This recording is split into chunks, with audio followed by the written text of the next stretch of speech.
Welcome in, everyone, to another episode of Argo Sports Insider. I'm your host, Will Kennedy, and this is your home for UWF athletics. We're going to get into all the fantastic things that are going on with our Argo teams this spring, get to know our student athletes, coaches, and staff, and hopefully we can all have a little fun while we're at it. The spring sports season is certainly heating up as the temperatures climb, with several Argo teams battling for Gulf South Conference titles. Lots to get into in this episode, but we're going to start things off on the golf course. Both the men's and women's golf teams teed things up this week at the GSC Tournament over in Mobile, Alabama. The women were looking to defend their Gulf South Conference crown on the course at Magnolia Grove. The Argos were right on the pace after round one, but struggled on the back nine in day two. But they closed out strong with a third round to finish in fourth place in the team standings, and sophomore Aaliyah Skotka continued her dominant spring, putting together a record-breaking 3 rounds at 4 under to win the individual conference championship. Congratulations, Aaliyah. The men came into the conference tournament ranked in the top 5 in the nation, but they would have to fight through an incredibly tough field, including third-ranked nationally Lee, and they made it look, well, not easy. They certainly finished strong, starting the final round 1 shot behind shorter, falling even further behind on the course, and then closing with a tournament low 280 to win by 3 shots at 13 under par. This makes a record 19th Gulf South Conference title for the UWF men, and senior Elias Avisto took the individual title, closing with a final round 69 to finish at 6 under par, and he becomes the first men's golfer in conference history to win 3 conference championships. It was a hard-fought battle out there with shorter. They had us by about 9 shots deep into the front 9, and guys, were able to battle back, make a lot of birdies on the back 9. I think we were 6 under on the back 9, and that's what it took to be able to come back and beat them. So I'm super proud of the guys for battling, and I'm really happy for my 4 seniors that get to go out on top and win a conference championship. What Elias just did was pretty incredible to win this 3 times, much less 3 times in a row. It's pretty incredible. I mean, there's been a lot of really good players that have never really won it once, much less 3 times. So I'm super proud of him, but that's the kind of player he is. He's extremely talented, and he's capable of doing many great things. I hit the ball really well the whole tournament, whole three days. First round, I just didn't really get any putts going in. Lost 3.5 shots with putting, and then second round was better, but still I felt that I could make some more putts. And today, again, hit the ball real well. First 8 holes, did I really get anything going, and then made 1 putt on number 9, and that kind of gave me some mental space there, and then kind of started rolling to the. Obviously, it feels great. No many words right now, but yeah, I mean, it feels great, and also taking the team win with the guys feels amazing. Yeah. We had 2 out of 3 rounds that were played exceptionally well. Our day 2 was a tough day and at the office, but we recovered, I think, well, and showed our resilience today. Overall, it was a pretty good tournament. I think they learned a lot. They saw a lot of positives, everything that we've worked on. This is a great example of, how competitive women's golf is becoming, especially in our level, Division II. This has been a long time coming for Aaliyah. She was freshman of the year last year. She finished pretty good here at this tournament. And the fall was not the greatest fall we had hoped. She worked tirelessly over our off season, and something clicked on that first tournament, and she has just been so focused this entire spring. Watching her play 3 days and being able to withstand that, I mean, she's just been preparing for this. We've had a lot of top 5 finishes. We've been in the hunt the past couple tournaments, and it's really nice to see it just, come to life. Solange has just been a tremendous player, person, student athlete to this program. She has really transformed our program as far as, the mindset, the expectations, the goals, and she's taking these younger players under her wing. I think, we have a little running joke in the team, anywhere Sol was going, Aaliyah was right behind her, and how fitting is that she broke her mentor's record today. It feels good as a coach. You're doing something right if people are succeeding, winning tournaments, graduating, and coming back and helping their younger teammates. I just stayed patient with it, throughout this entire week, even with the practice round and everything, getting a good look at it, taking it one shot at a time. That mindset really helped a lot, just taking it one shot at a time and not looking at everything else in the rest of the round.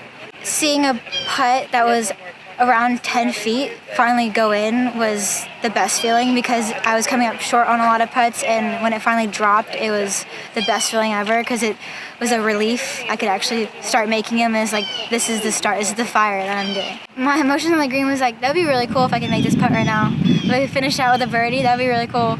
I didn't really think of what placement I was just playing to play. I was just playing the game. So if a win came out of it, that was really great. But I definitely was going in for the win. I just been coming up short on a lot of tournaments. I've been coming up second and top fives, and it was just building my hunger to want to win. This is not just my win, it's my entire team's win. They've been nothing but supportive. I absolutely love my team so much. We're the best team out here. I legit could not do it without them. What's next for UWF Golf? NCAA Regional Play starts May 13th in Davie, Florida for the men. The Women's South Regional starts May 8th up in Gainesville, Georgia. UWF baseball is closing in on another GSC regular season title, and the Argos have gotten red hot at just the right time. It was another big conference home series last weekend for Coach Mike Jeffcoat and company, with Auburn Montgomery visiting the Spoon. The Argos opened the series with a hard-fought win in the first half of a Friday doubleheader, riding 8 strong innings from pitcher Dalton Neuschwander to a 4-3 victory. Dalton now 7-0 on the season. Cade Manderscheid, not to be outdone, equally impressive in Game 2 of that double dip, tossing a complete game, 7-inning shutout, and a 4-0 win to run his season record to 6-1. The Argos secured the sweep on Saturday, with the offense opening up for 14 hits and 8 runs and an 8-6 win. Junior True Fontenot led the way, going 2 for 3 with 3 RBI. Yeah, it was a great way to finish up the series today. Them scoring 3 in that first inning got us behind the 8 ball. I thought we showed some good character coming back. And then obviously, like you said, we got the bunting game going a little bit to help us move some runners, and had a couple big hits. I think Preston Moore had a nice day with a couple RBIs, and True Fontenot had a nice day, 3 RBIs. Left a little bit on the bone out there, made a couple base running mistakes. I thought Posey did a nice job for 5 innings, wanted to change it up. Then went Dowdy. Estes came in behind Wakeman there with the bases loaded, made big pitches right there to strike the guy out. I think that was the game changer there in the 7th or 8th inning. But our team's been playing well. There's some individuals up and down the lineup there that struggle at times, but they're figuring it out and finding a way to generate some offense. Obviously, yesterday, I think we had 6 hits total for the day, and to come out of there with 2 wins, that gives credit to our pitching and defense, obviously, and a couple timely hits. So that's sometimes how baseball rolls. Offense isn't always going to be great, but really happy with the way we finished up today.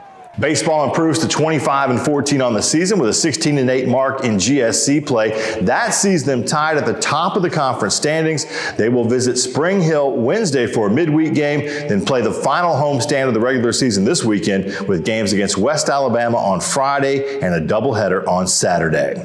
Softball continues to chase a spot in the top 8 in the GSC standings and a GSC tournament berth that comes with that. They took on a very good AUM team over the weekend. The Warhawks dominated the first game in a Friday double, blanking the Argos in a 7-0 final. Hannah Harper had a big performance in Friday's second game, going 2 for 4 and driving in a run in a 6-2 AUM victory. The home team needed to salvage something on Saturday and did so in dramatic fashion. The Argos were up 8-3 after 3 innings, then watched the Warhawks battle back to tie things up in the 6th. Kayla Mayo drove in the game-winning walk-off run in the 7th, capping her 3-for-4, 3 RBI day in a 9-8 UWF victory. That was awesome to have our senior in her spot again, Mayo, doing her thing at the plate and helping us get that W against AUM. Friday wasn't the hottest, but again, we beat ourselves, I would say, with so many errors that we had. And each day these kids are learning and we're just growing to get better. It's gonna be a fun weekend. We're celebrating our seniors this weekend.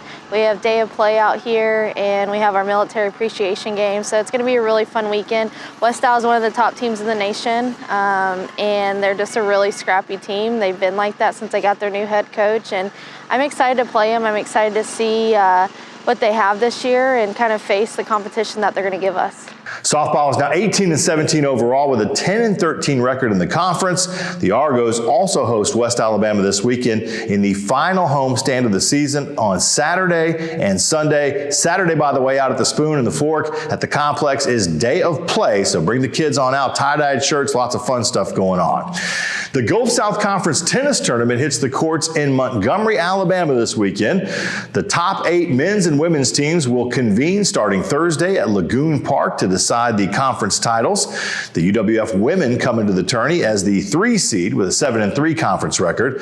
West Alabama is the pre-tournament favorite on the women's side after posting a 10-0 mark in the GSC. The UWF men are the 2 seed in their bracket with a 7-2 mark in conference play in the regular season. Valdosta, your top seed, they were 9-0 in GSC play. Yeah, it's an exciting time. This is kind of what we prepare for all year, is these tournaments at the end of the year. See how we do. I always tell my team, it's not how you start, it's how you finish. So we're looking to finish strong.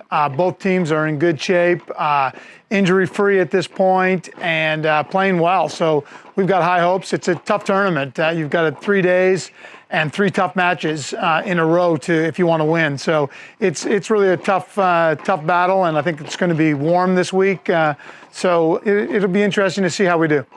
Yeah, we had a ironically our last match of the season was against Valdosta State, and that's our first round for the girls in the conference tournament. Feeling pretty good about it. It was a tough match. There were some close 3-setters when we played them. Doubles is going to be very important as well as every match. But I think every match is going to be tight, and hopefully we can take care of business like we did a couple weeks ago. Yeah, Montevallo is a good team. Every team in the conference is very strong. There's very little difference between the top teams and the bottom teams in the conference. So every match will be tough. I feel good. On our first round against them, but we're gonna have to play hard, and I know they're not gonna give us anything we get, we're gonna have to earn. As we break ground. And UWF broke ground on the Sandy Sansing Sports Medicine Center this week. That center is part of a $6 million, 10,000 square foot addition to the Darrell Gooden Center in University Park. The Sandy Sansing Sports Medicine Center will enhance the quality of care for Argo student athletes and provide experiential learning opportunities for students on the Pensacola campus. The expansion of the DGC is slated to take 18 months to complete. We're an educational institution, and so not only is it a place to treat students and help them maybe recover from an injury, it's helped them to get the best out of their performance. So we're learning, we're watching and we're learning here. This is my university. I was in the very first graduating class, the first golf scholarship. I can go back when none of these buildings were here. And there are just a few hundred students here. And I see where the university's come with great leadership from Dr. Saunders and Dave Scott and Brett Berg and all the great team that they've got, and it's come a long way. And I'm in the later years of life, so it's nice for me to be able to give back to help the young athletes that are coming now and in the future. That's a look at all that we've got going on for this edition of Argo Sports Insider. Don't forget, GoArgos.com is your online home for all things UWF athletics. Check out the latest news and notes, schedules, rosters, and tons of other good stuff. And you can also follow us with the Argo Armada app on your phone or tablet. You can find that in the Apple or Google App Store. And we are all over social media. Don't forget to follow and engage with your favorite Argo teams. We'll see you next time. And as always, go Argos.